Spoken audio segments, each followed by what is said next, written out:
Shalom Bapak Ibu semuanya. Mengucap syukur kita bertemu kembali di ibadah online GPPS Kampung Duri. Sungguh kita mau naikkan setiap ucapan syukur kita kepada Tuhan, sebab atas segala penyertaan Tuhan, atas segala pimpinan Tuhan dalam hidup kita. Kalau hari ini kita boleh kembali bertemu dengan keadaan sehat, semua karena anugerah Tuhan. Mari saya mau ajak Bapak dan Ibu untuk hari ini kita boleh memuji Dia, kita boleh menyatakan kasih Tuhan, dan kita boleh nyatakan bahwa Dialah Raja, Raja atas segala Raja, dan biar kiranya hanya Tuhan saja yang ditinggikan. Sebelum kita mulai ibadah hari ini, saya mau ajak Bapak dan Ibu semua untuk kita bersatu hati di dalam doa. Mari kita berdoa. Bapa, kami mengucap syukur, terima kasih Tuhan atas segala pimpinan dan penyertaan-Mu pada setiap kami. Baik kami yang di rumah saat ini yang sedang menyaksikan ibadah online, Tuhan, biar kiranya Tuhan beracara di dalam ibadah online kami hari ini ya Bapa. Tuhan mengurapi setiap kami, dan biar kiranya kami boleh merasakan hadirat-Mu Tuhan, hadir di tengah-tengah keluarga kami ketika kami menaikkan pujian penyembahan kami kepadamu Tuhan. Bapa, biar kiranya Tuhan, Engkau yang senantiasa memimpin kami di dalam jalan kebenaran-Mu lewat firman Tuhan yang akan kami dengar hari ini Bapa. Terima kasih Bapa, terima kasih Tuhan. Kami mau siapkan hati kami mau memuji Allah dengan sukacita, kami mau meninggikan Tuhan, dan kami siap untuk dibentuk oleh firman Tuhan. Mari kita semua yang siap untuk memuji Allah, kita katakan amin. Oke, sekali lagi shalom Bapak dan Ibu. Sungguh mengucap syukur kepada Tuhan kalau hari ini kita boleh kembali bertemu. Mari saya mau ajak Bapak dan Ibu untuk kita bersukacita di dalam Tuhan. Kita mau naikkan pujian kita dengan hati kita yang sungguh-sungguh. Kita mau bersorak-sorai bagi Tuhan. Kita mau naikkan pujian, sorak-sorailah bagi Tuhan. Haleluya. Mari kita bertepuk tangan di rumah. Kita mau memuji Dia. Kita mau bersorak-sorai bagi Allah. Yes.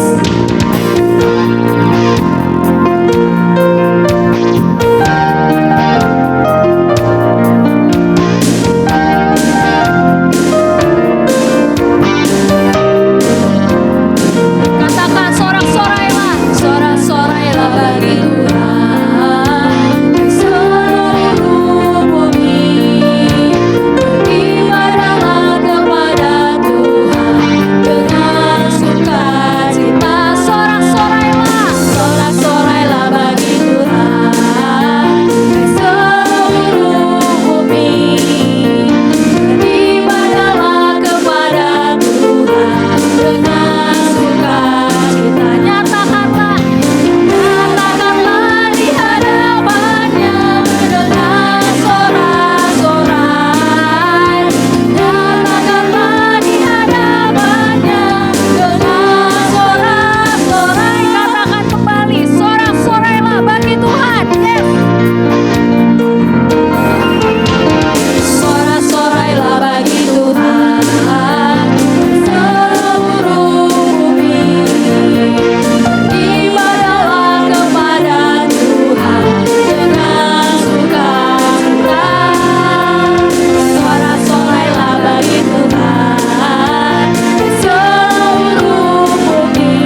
mau senantiasa menyatakan bahwa Allah yang hidup, Allah yang berkarya di dalam setiap kehidupan kita. Mari kita akan siapkan hati kita untuk kita terima kebenaran firman Tuhan. Saya mau ajak Bapak dan Ibu untuk kita merenungkan sebentar setiap kasih Tuhan di dalam kehidupan kita. Walaupun di tengah situasi yang mungkin saat ini kita masih melihat bahwa masih banyak sekali kasus penderita corona, tapi kita percaya bahwa Allah yang selalu menyertai kita. Meskipun di saat ini kondisi yang mungkin belum kembali pulih, tapi kita mau naikkan setiap syukur kita atas segala penyertaan Tuhan bagi kita. Biar kiranya kita mau senantiasa bersyukur. Apapun yang terjadi dalam hidup kita, kita mau nyatakan bahwa Tuhan yang baik, bahwa Tuhan yang sudah berkarya bagi kita. Kita mau naikkan pujian ini. Ku bersyukur Bapa. Kita mau naikkan dengan hati kita yang sungguh-sungguh. Naikkan setiap rasa syukur kita kepada Tuhan. Haleluya.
Shalom, selamat pagi Bapak Ibu Saudara, jemaat yang dikasihi oleh Tuhan. Apa kabar saudara? Kami sekeluarga sehat sejahtera dalam pemeliharaan Tuhan. Dan saya percaya Tuhan juga memelihara saudara, sehingga saudara tetap kuat dalam iman ketika menjalani hari-hari yang sulit seperti sekarang ini. Amin. Puji Tuhan, kita bisa berjumpa kembali dalam ibadah hari ini, meski kita lakukan secara online. Saya percaya Tuhan hadir di tengah-tengah keluarga saudara. Dan jika kita sungguh-sungguh fokus kepada Tuhan, maka kita akan bisa merasakan lawatan Tuhan bagi saudara sekeluarga, sehingga kita dapat menikmati berkat-berkat rohani yang akan menghibur dan menguatkan iman kita terus-menerus sampai kita tiba di surga, berjumpa dengan Tuhan Yesus muka dengan muka dan tinggal bersamanya dalam kekekalan. Amin. Sebelum membaca dan merenungkan firman Tuhan, mari kita berdoa. Bapa di surga, terima kasih buat kesempatan indah pagi hari ini. Kami boleh datang di hadapan Tuhan dan kami boleh beribadah kepada Tuhan. Kami percaya sekalipun ibadah kami dilakukan secara online, tapi Tuhan hadir di tengah-tengah keluarga kami. Tuhan melawat kami dan kami siap untuk menerima berkat-berkat rohani dari firman Tuhan yang akan kami dengar dan kami renungkan pada pagi hari ini. Dan biarlah kiranya Engkau mengurapi kami semua Tuhan, dengan kuasa Roh Kudus-Mu yang ada di dalam diri kami. Berikan kami hikmat, berikan kami pencerahan, iluminasi, sehingga kami boleh mengerti dan memahami firman-Mu yang akan kami renungkan pada pagi hari ini. Kami percaya firman-Mu itu yang berkuasa untuk memberikan kami kekuatan dan kesanggupan untuk menjadi anak-anak Tuhan yang taat dan setia. Urapi juga hamba-Mu yang tidak ada apa-apanya ini, supaya dari mulut lidah bibirnya keluar kebenaran firman Tuhan saja. Dan biarlah kiranya Tuhan juga yang beracara di dalam kesempatan pagi hari ini, dalam ibadah kami. Dan biarlah kiranya Tuhan juga yang menegur kami, mengingatkan kami, ketika kami mungkin menyadari ada banyak kekeliruan, ada banyak kesalahan, ada banyak dosa-dosa yang kami lakukan selama dalam kehidupan kami. Oleh karena itu Tuhan, berbicaralah dan beracaralah. Kami siap mendengarkan firman-Mu. Di dalam nama Tuhan Yesus, kami berdoa dan mengucap syukur. Haleluya. Amin. Saudara yang dikasihi oleh Tuhan, firman Tuhan yang ingin saya sharingkan pagi hari ini terambil dari kitab Ibrani pasal yang 11. Nanti kita akan membacanya beberapa bagian. Hari ini saya hendak berbicara tentang visi rohani. Ya, itulah tema khotbah saya hari ini. Mari kita buka dan membaca dari Ibrani pasal yang ke-11 ayat yang ke-8 sampai yang ke-10. Saya akan membacakannya untuk saudara. Ibrani 11 ayat yang ke-8 sampai yang ke-10. Demikian bunyi firman Tuhan. Karena iman Abraham taat ketika ia dipanggil untuk berangkat ke negeri yang akan diterimanya menjadi milik pusakanya. Lalu ia berangkat dengan tidak mengetahui tempat yang ia tujui. Karena iman, ia diam di tanah yang dijanjikan itu, seolah-olah di suatu tanah asing, dan di situ ia tinggal di kemah dengan Ishak dan Yakub, yang turut menjadi ahli waris janji yang satu itu. Sebab ia menanti-nantikan kota yang mempunyai dasar, yang direncanakan dan dibangun oleh Allah. Terpujilah Tuhan, Allah Abraham, Allah Ishak, Allah Yakub. Dan yang berbahagia ialah kita yang selalu membaca, merenungkan, serta melakukan firman Tuhan dengan setia. Amin, saudara. Bapak Ibu Saudara ya, jemaat yang dikasihi oleh Tuhan, saya sengaja menampilkan ayat 10 di sebelah kiri layar saudara, karena dari ayat itu kita bisa mengerti bahwa apa yang dilakukan oleh Abraham adalah karena dia memiliki visi. Sebelum lebih jauh kita membahasnya, maka kita perlu memahami apa yang disebut dengan visi itu. Salah satu arti dari kata visi itu adalah kemampuan untuk melihat. Seseorang dikatakan buta ketika ia tidak memiliki kemampuan untuk melihat dengan matanya. Nah, dengan cara yang sama, kata visi juga dipergunakan untuk bisa melihat apa yang ada di masa depan. Untuk melihat apa yang saat ini tidak terlihat secara jasmaniah, tetapi yang kita gambarkan dalam pikiran kita sebagai satu situasi ketika di masa depan, bagaimana keadaan kita, bagaimana kehidupan kita. Nah, itulah yang disebut dengan visi, saudara.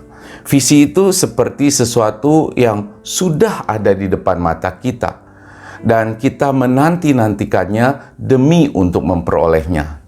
Dengan demikian, visi adalah faktor pendorong yang sangat kuat karena ia menentukan tempat tujuan kita, di mana kita akan melihat diri kita sendiri di masa depan, bagaimana keadaan hidup kita di masa yang akan datang. Saudara, dalam bahasa Inggris, visi itu dimengerti sebagai what we believe we can be. Apa yang kita yakini akan terjadi atas diri kita. Nah, tentunya hal-hal yang terjadi di masa yang akan datang. Nah, sehingga dengan kata itu kita mengerti, saudara, bahwa visi itu berkaitan dengan apa yang kita yakini dan apa yang kita percayai yang akan terjadi atas kehidupan kita. Berarti kalau kita ada visi, itu karena dasarnya adalah ada keyakinan, ya, ada iman kalau bahasa rohaninya. Nah, tanpa memiliki visi semacam itu, yang orang miliki hanyalah apa yang ada di sini dan sekarang ini. Dan kita dapat menyebut orang seperti ini orang yang buta. Sekalipun ia tidak buta secara jasmaniah. Ia buta dalam artian tidak dapat melihat apapun yang lebih jauh daripada hari ini, saat ini.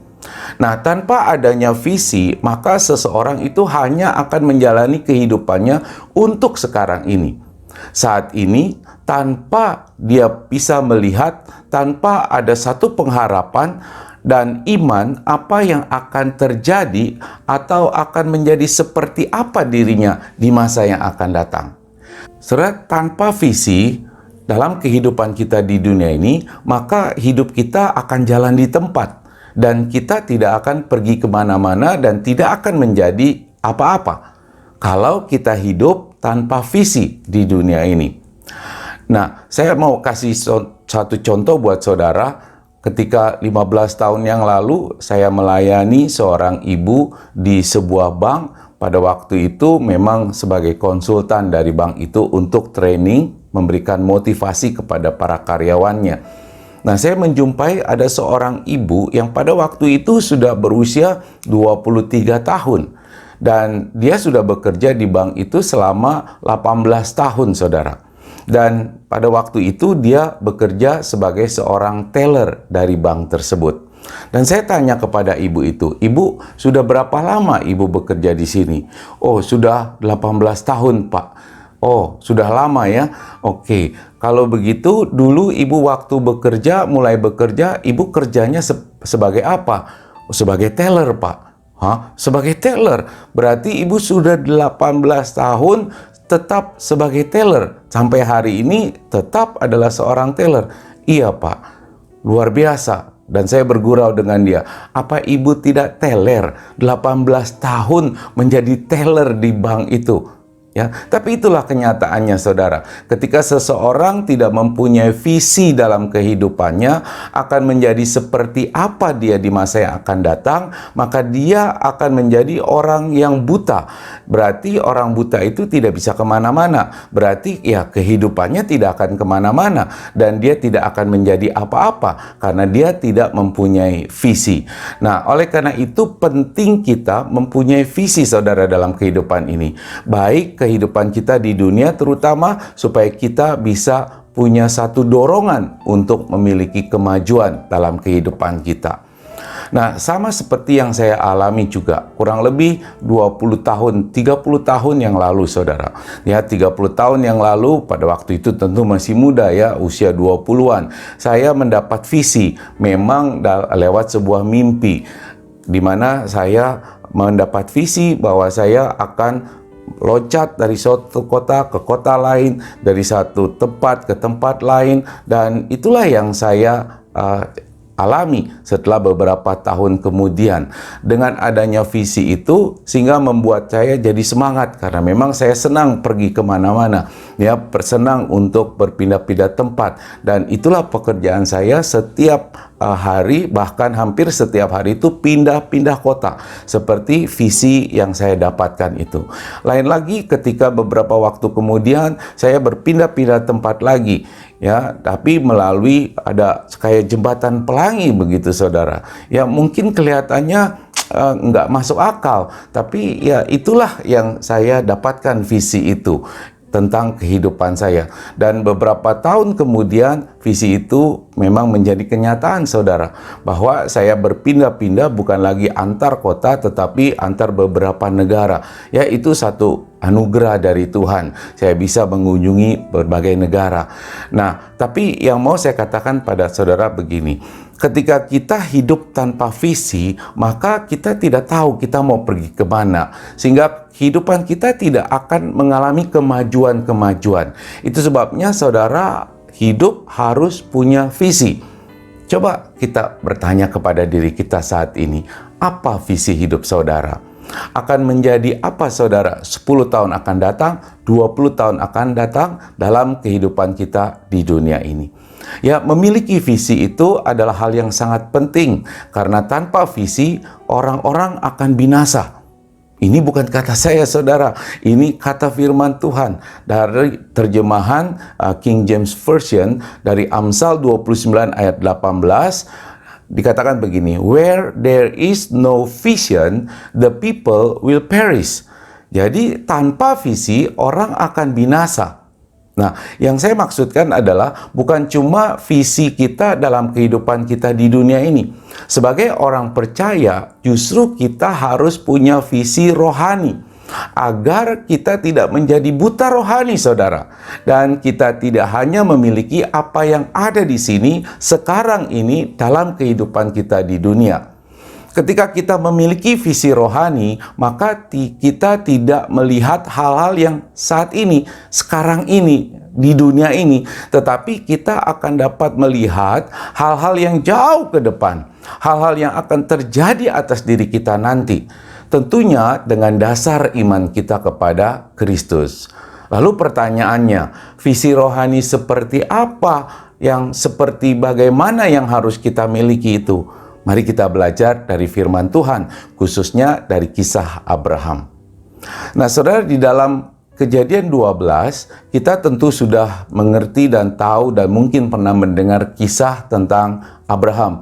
Bagaimana dia dipanggil, sebelumnya Abraham bernama Abram, ya kita tahu itu. Bagaimana dia ketika dipanggil oleh Allah, tanpa tahu jelas kemana dia harus pergi. Tapi dia kemudian pergi mengikuti perintah Allah. Dia tinggalkan sanak saudaranya, dia tinggalkan keluarganya hanya karena perintah Tuhan dan janji Tuhan untuk menjadikan Abraham itu sebagai bangsa yang besar.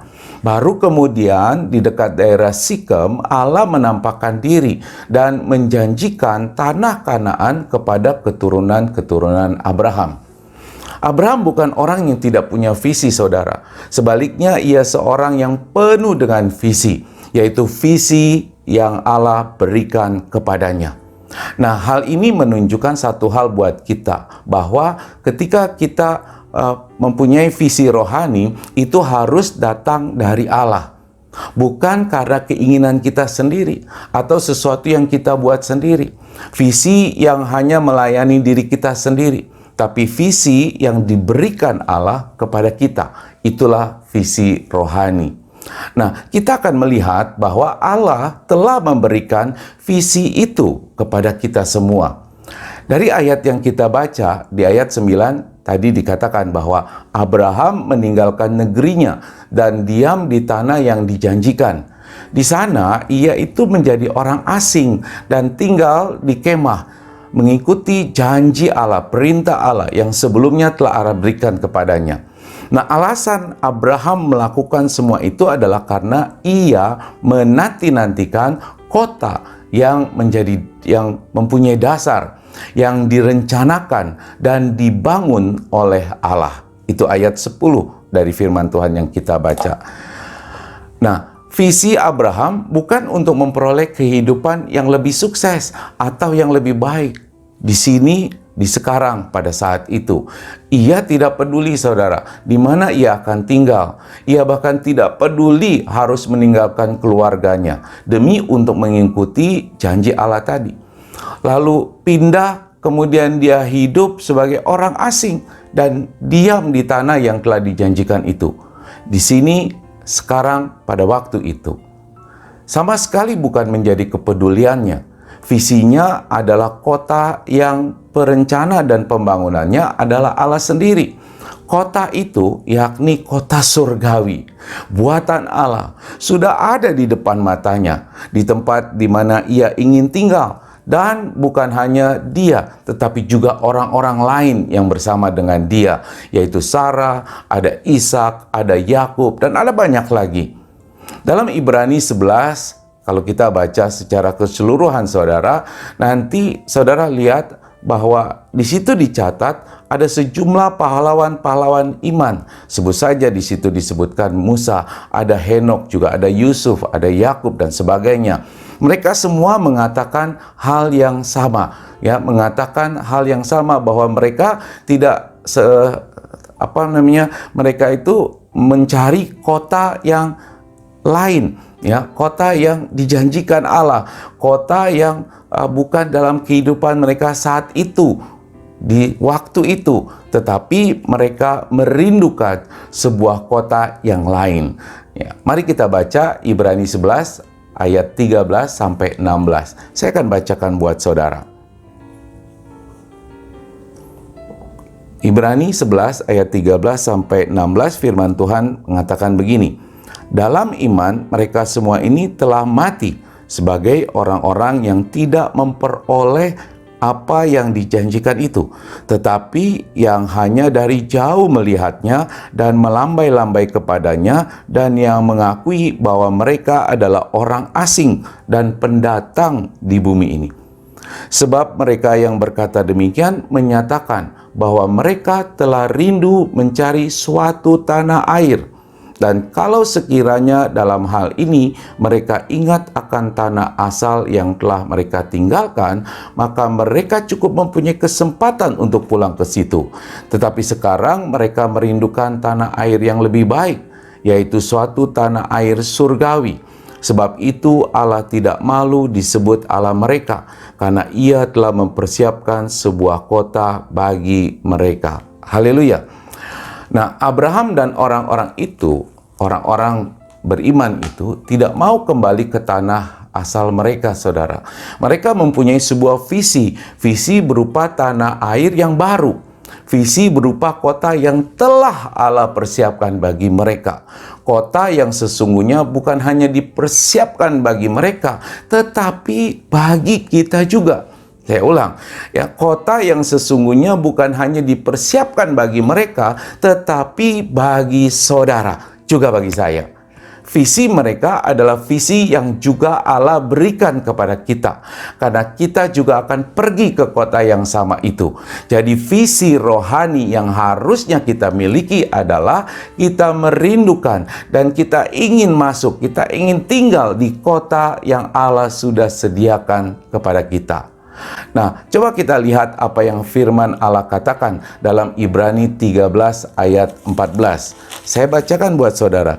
Sebab di sini kita tidak mempunyai tempat tinggal yang tetap. Kita mencari kota yang akan datang. Jadi saudara, kita tidak mempunyai kota di sini, di dunia ini. Seperti Abraham, kita juga menanti-nantikan kota yang akan datang. Kota yang sama seperti yang Abraham nanti-nantikan.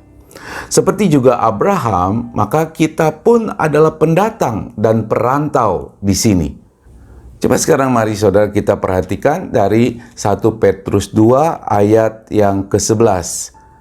1 Petrus 2 ayat yang ke-11 saya bacakan buat saudara. Saudara-saudaraku yang kekasih, aku menasihati kamu supaya sebagai pendatang dan perantau, kamu menjauhkan diri dari keinginan-keinginan daging yang berjuang melawan jiwa. Jadi jelas bahwa kita seperti juga Abraham, kita adalah pendatang. Kita adalah perantau di dunia ini, saudara. Karena kita bukan berasal dari dunia ini. Nah, oleh karena itu, firman Tuhan dalam Efesus 2 ayat 19, firman Tuhan berkata, demikianlah kamu bukan lagi orang asing dan pendatang, melainkan kawan sewarga dari orang-orang kudus dan anggota-anggota keluarga Allah. Nah, apa yang dimaksudkan oleh firman Tuhan yang kita baca dari dua bagian itu tadi, saudara?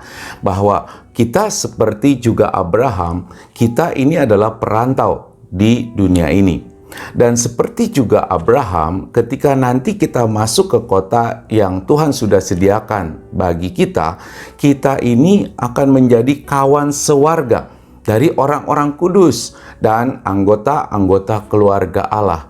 Jadi memang dengan demikian, ketika kita percaya kepada Tuhan Yesus dan kebangkitannya, maka Bapa di surga telah melepaskan kita dari kuasa kegelapan dan memindahkan kita dari dalam gelap ke dalam kerajaan anaknya yang kekasih. Pada saat yang sama, ketika kita sudah diselamatkan dan kita dipindahkan dari kegelapan, maka hal itu akan membuat kita atau menjadikan kita sebagai pendatang dan perantau di dunia ini. Dan dengan demikian kita menjadi kawan sewarga dari orang-orang kudus dan anggota-anggota keluarga Allah. Jadi kita ini warga dari negeri yang sama, anggota penduduk dari kota yang sama dengan Abraham, ya, kota yang merupakan visi dari Abraham. Hidup Abraham sepenuhnya didorong oleh visi ini, dan ia akan pergi ke kota yang telah Allah persiapkan baginya, dan dia mengetahui hal itu. Jadi bagi Abraham yang penting bukan di sini, bukan sekarang pada waktu itu, melainkan visi ini yang telah Allah berikan kepadanya, yaitu kota yang turun dari surga, Yerusalem yang baru, dan ini pun merupakan tempat tujuan kita yang terakhir. Jadi seharusnya kita sebagai orang Kristen, sebagai orang-orang yang percaya, kita harus memiliki visi rohani ini. Alangkah menyedihkan kalau kita sebagai anak-anak Tuhan tidak punya visi rohani akan kota yang Tuhan sudah sediakan buat kita. So, visi kita bukan tentang hidup di dunia ini, bukan tentang benda-benda malang dari dunia ini yang akan segera berlalu. Kita akan meninggalkan dunia ini, saudara. Visi orang Kristen adalah kota yang telah Allah persiapkan baginya, Yerusalem yang baru. Betapa menyedihkan sekali lagi, karena seringkali kita melupakan hal ini. Betapa menyedihkannya, karena seringkali kita fokus perhatian kita itu kepada hal-hal yang di sini, sekarang ini, di dunia ini. Atau persoalan-persoalan dalam kehidupan kita di dunia ini. Padahal itu semuanya akan berlalu. Jadi saudara, situasi sulit di masa pandemi COVID-19 ini janganlah membuat kita melupakan visi rohani bahwa kita akan tinggal di kota Allah, Yerusalem yang baru, di mana tidak ada kesedihan, tidak ada duka cita, tidak ada penderitaan, tidak ada sakit penyakit, tidak ada kemelaratan, tidak ada kelaparan, tidak ada kemiskinan, tidak ada air mata. Hanya ada sukacita dan puji-pujian. Kita akan ada di sana, saudara. Kita akan tinggal selamanya di sana, di kota yang Tuhan sediakan bagi kita, di mana kita tidak akan mengalami lagi penderitaan, kesusahan, kesedihan, semua itu yang seperti kita alami sebagai orang asing dan perantau di dunia ini. Itulah visi saya, dan seharusnya juga menjadi visi saudara. Amin, saudara. Dan kita akan bersama-sama tinggal di sana, di Yerusalem baru, bersama Tuhan Yesus Kristus sampai kekekalan. Amin, saudara. Nah, Maka janganlah situasi saat sekarang ini membutakan mata rohani kita. Sesulit apapun situasi yang saudara alami, seberapa berat pun penderitaan yang saudara harus tanggung, seberapa sakit pun yang saudara alami, jangan terpaku pada saat ini, sekarang ini, sehingga membuat saudara kehilangan visi rohani itu. Saudara, Tuhan Yesus sudah menyediakan tempat bagi kita di sana. Ada saatnya kita akan dijemput untuk tinggal di sana. Dan sementara kita menantikan waktu itu tiba, kita harus memelihara iman kita. Karena visi rohani yang Tuhan sudah berikan kepada kita itu. Hari-hari ini dalam situasi sulit karena pandemi COVID-19, ada banyak anak-anak Tuhan kehilangan visi rohani. Banyak yang telah mendengar firman Tuhan. Dengan mudah sekarang kita bisa mendengar firman Tuhan kapan saja lewat media online. Namun sayangnya, seringkali firman itu berlalu dengan sia-sia. Firman Tuhan itu tidak bertumbuh. Karena apa? Karena manusia terfokus pada kehidupan saat ini, sekarang ini, di dunia. Terfokus pada persoalan-persoalan hidup, pada masalah-masalah hidup yang tidak ada habis-habisnya yang kita alami di dunia ini. Tuhan Yesus pernah memberikan satu gambaran, tentu saudara ingat, tentang benih dan penabur.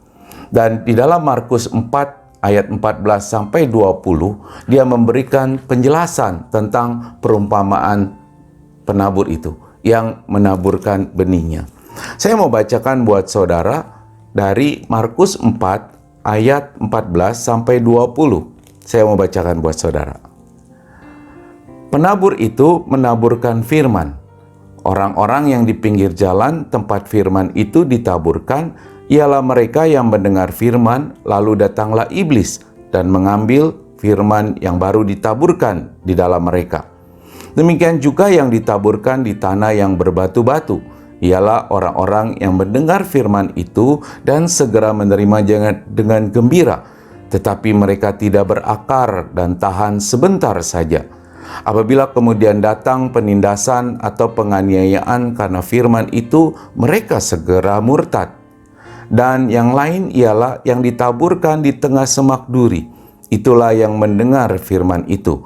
Lalu kekhawatiran dunia ini dan tipu daya kekayaan dan keinginan-keinginan akan hal-hal yang lain masuklah menghimpit firman itu sehingga tidak berbuah. Dan akhirnya yang ditaburkan di tanah yang baik ialah orang yang mendengar dan menyambut firman itu, lalu berbuah. Ada yang 30 kali lipat, ada yang 60 kali lipat, dan ada yang 100 kali lipat. Bapak Ibu Saudara yang dikasihi oleh Tuhan, dari firman yang saya bacakan tadi, kita melihat ada 4 kategori orang yang telah mendengar firman. Ya, kategori yang pertama itu artinya orang yang sudah mendengar firman Tuhan ketika baru saja berlalu dan dia sudah lupa akan firman itu karena iblis mencurinya. Nah, bukankah hari-hari ini juga banyak orang Kristen yang seperti itu? Mungkin sudah mulai datang ke gereja, tapi keluar melangkah dari gedung gereja sudah lupa apa yang dikhotbahkan. Kategori kedua dan ketiga yang menerima firman namun kemudian murtad dan akhirnya tidak berbuah. Itu adalah kategori orang-orang yang tidak memegang erat visi rohani mereka. Meskipun mereka telah menerima firman, pada akhirnya mereka kembali terfokus pada apa yang ada di sini, sekarang, di dunia ini. Dan dari kategori yang kedua, yang firman itu ditaburkan di bebatuan, ya, firman itu bertahan, tapi cuma sebentar saja. Dan ketika ada penindasan, penganiayaan datang, mereka pun mundur. Jika visi adalah sesuatu yang memotivasi kita untuk maju, berapapun harganya, dengan mata yang terarah pada apa yang kita ketahui sebagai tujuan, tempat tujuan akhir kita, maka jelaslah bahwa hal itu tidak dimiliki oleh orang-orang yang dalam kategori yang kedua dan ketiga tadi. Yang kedua tadi, ketika datang penindasan atau penganiayaan karena firman itu, fokus mereka kembali kepada hal-hal yang di sini sekarang ini. Menjadi tentang kelangsungan hidup, Ya, fokus mereka pada hal-hal yang duniawi, kehidupan di dunia ini. Kekhawatiran dunia ini dan tipu daya kekayaan dan keinginan-keinginan akan hal-hal yang lain membuat firman itu tidak berbuah. Kedua kategori ini mengalami kegagalan, saudara.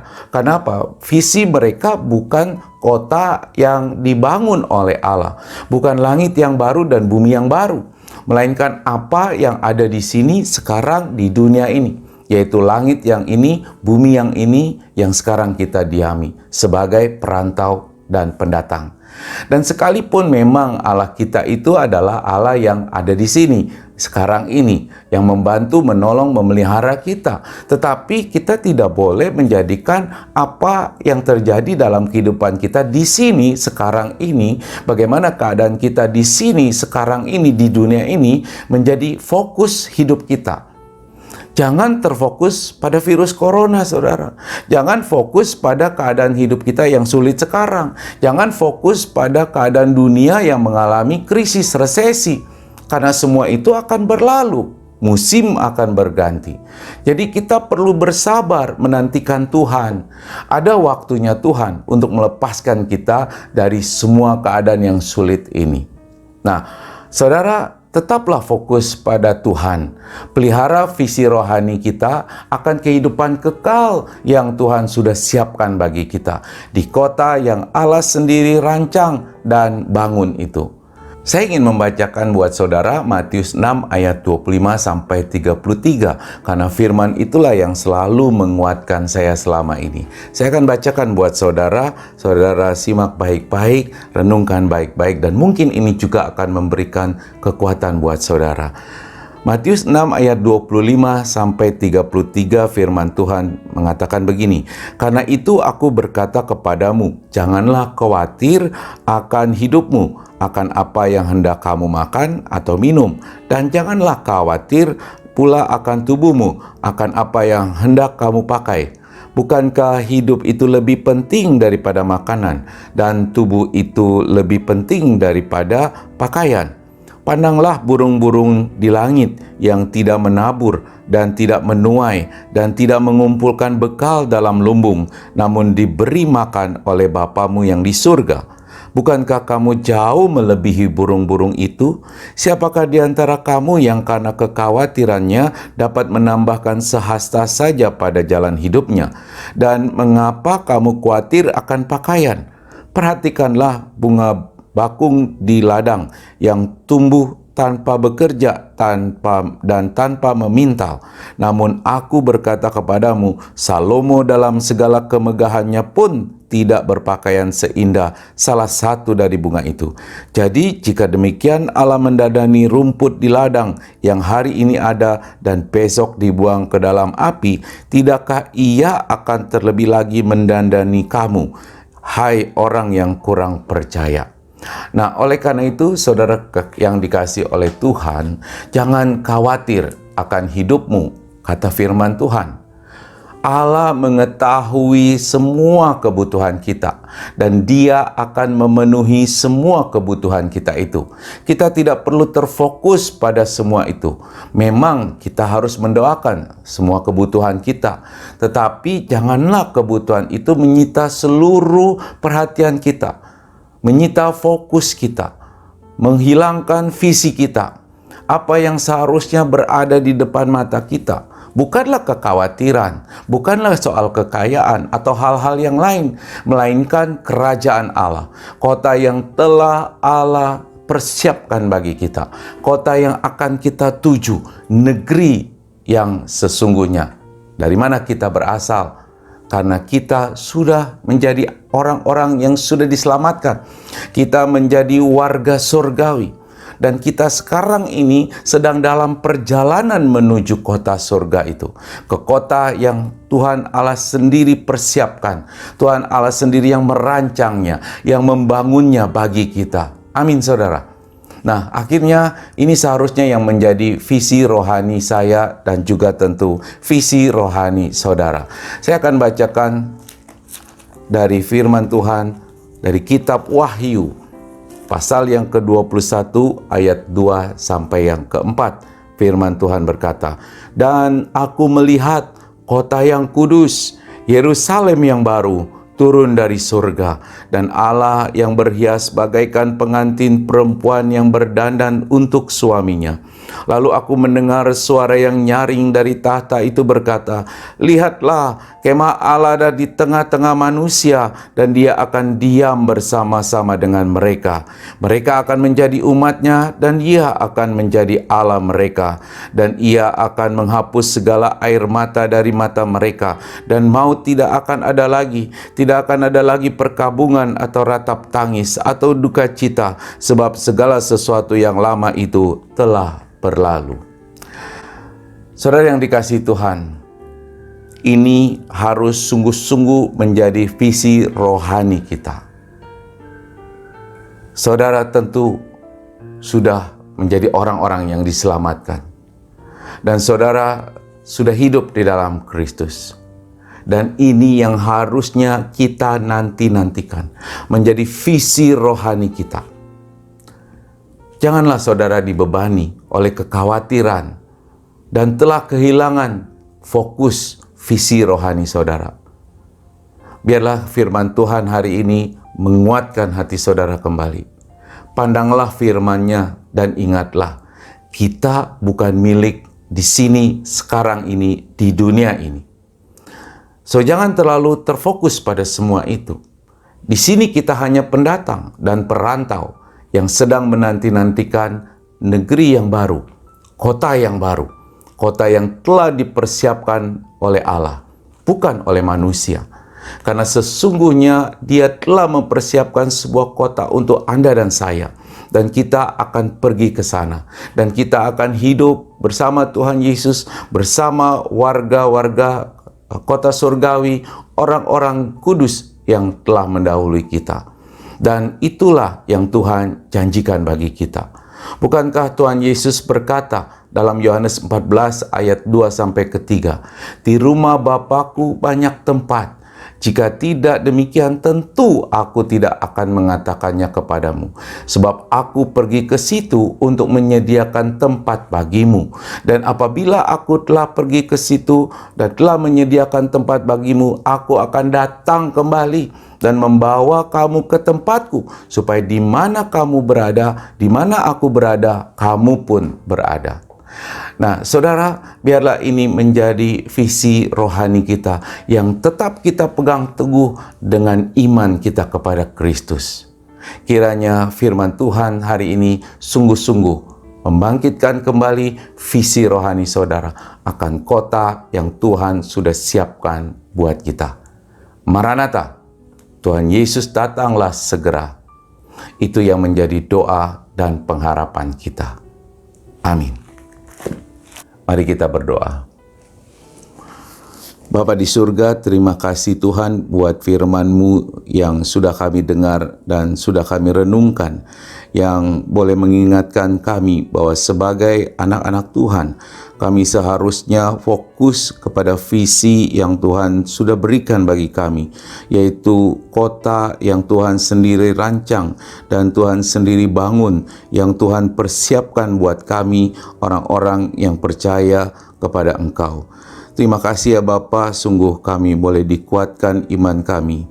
Dan ampuni kami jika mungkin dalam kehidupan kami selama ini kami terfokus pada kehidupan duniawi, di mana kami Tuhan begitu banyak mengalami penderitaan, begitu banyak mengalami kesulitan, begitu banyak kami mengalami tekanan karena keadaan yang sulit seperti sekarang ini.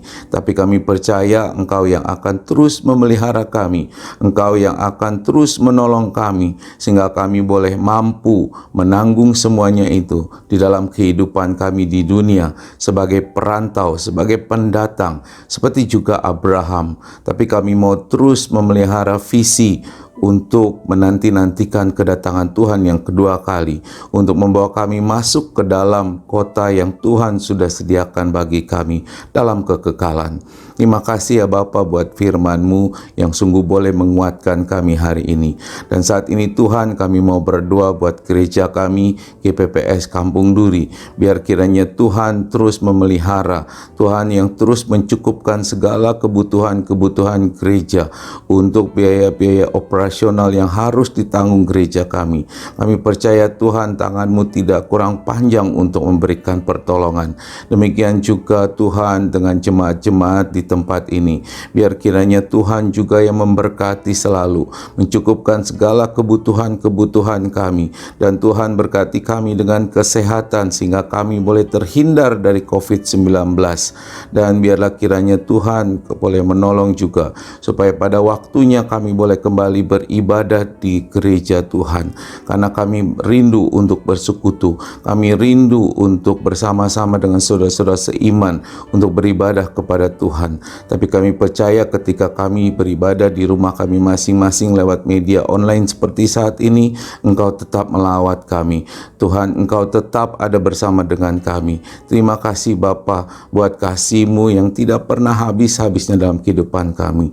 Dan kami juga mau berdoa untuk Ibu Gembala yang biarlah kiranya Tuhan yang memberkati, Tuhan memberikan kesehatan yang baik, Tuhan memberikan kekuatan, Tuhan juga memberikan kebahagiaan dalam kehidupannya sehingga dia boleh setia kepada Tuhan, melayani Engkau dan menggembalakan kami jemaat-jemaat yang dipercayakan kepada beliau.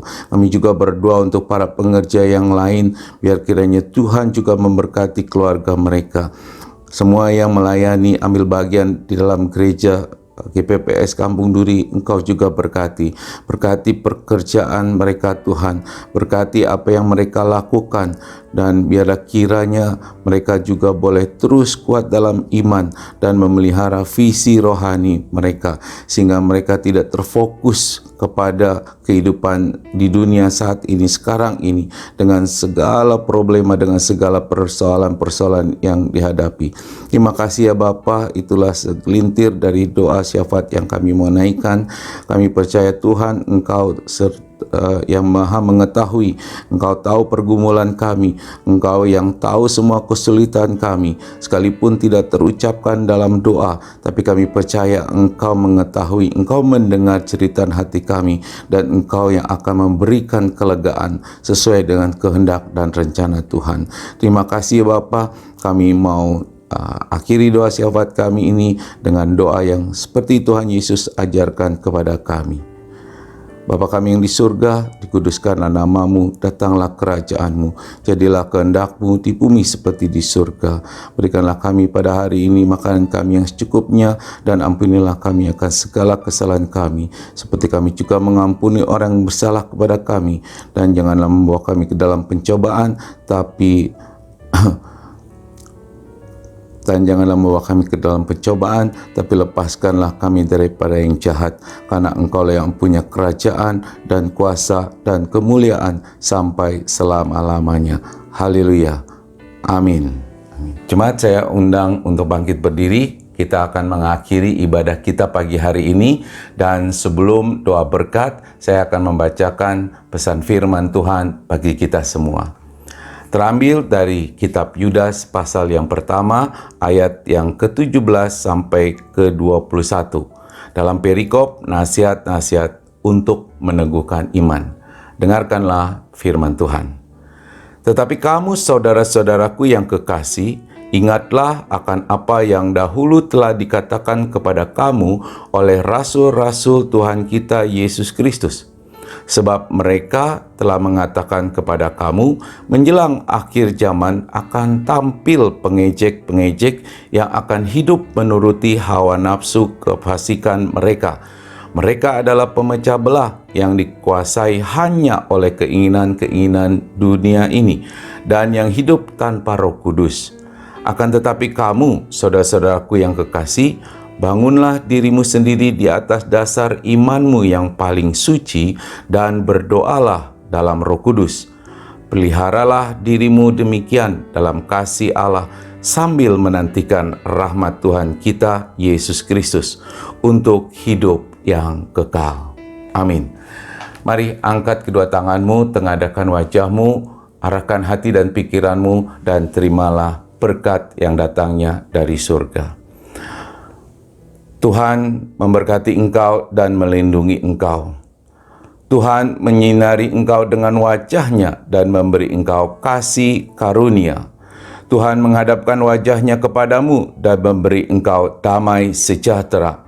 Dalam kasih Allah Bapa dan kasih Tuhan Yesus Kristus, serta persekutuan dan penyertaan Roh Kudus yang menyertai engkau, mulai dari sekarang sampai Tuhan datang yang kedua kalinya. Amin. Amin. Selamat hari Minggu. Tuhan Yesus memberkati. Shalom.